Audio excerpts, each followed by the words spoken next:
Hi guys, ipapakita ko sa inyo kung paano ayusin ang cellphone na may tunog lang kapag may kausap tayo sa phone pero walang ringtone at walang media sound or yung kapag nanonood tayo ng YouTube ay wala po siyang sounds, yung mga video. May nag-comment po kasi nito guys sa aking comment section. Ito pa ang comment niya.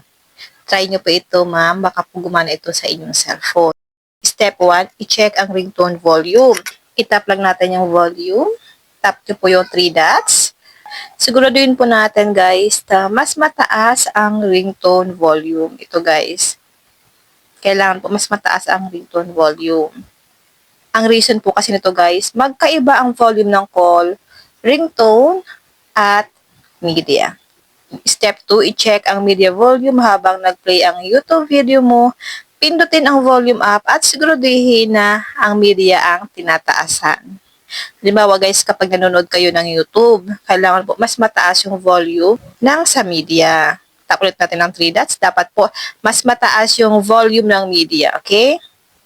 Number 3, i-off ang do not disturb or silent mode. Pumunta sa settings.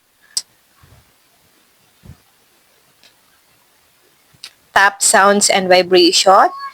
Dapat guys, naka-turn off ang do not disturb. Yan. Kapag naka-on yan guys, i-turn off nyo lang, okay? Back lang natin.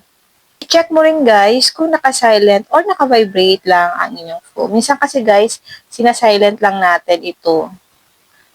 Ayan. Kapag naka-silent yan guys, hindi mo talaga maririnig kapag may tumatawag o kaya may nag-chat. Okay? Number 4. I-check ang Bluetooth. I-off ang Bluetooth, baka nakakonect sa earphones or speaker kaya walang tunog ang ringtone at video. Kung naka-turn on pa ang inyong mga Bluetooth, i-turn off nyo po. Number 5. I-check ang sound output. Pumunta sa settings.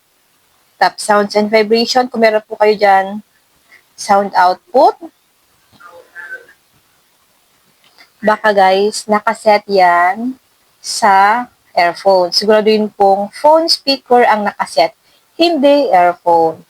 Number 6, restart your phone. Kung wala pa rin, i-restart ang cellphone. Minsan, system bug lang yan. Number 7, last option. Reset sound settings. Kung ayaw pa rin talaga hanapin ang reset sound settings, hindi mabubura ang mga files mo nito. Tap lang natin ng settings. Tap additional settings. Tap backup and reset. Tap reset phone. I-tap nyo po ang reset all settings. At dito guys, kailangan lang natin ilagay ang ating lock screen password. Ayan. Then tap nyo po ang reset all settings. Hindi po mabubura yung mga files or applications niyan. Ang marareset lang po yan guys ay yung settings ng inyong mga phone. Ayan, ganyan inaayos kapag may tunog lang. Habang may kausap pero walang ringtone at walang tunog sa YouTube, kapag nag-play tayo ng video or kapag nanonood tayo ng video, follow para sa mga more cellphone tips.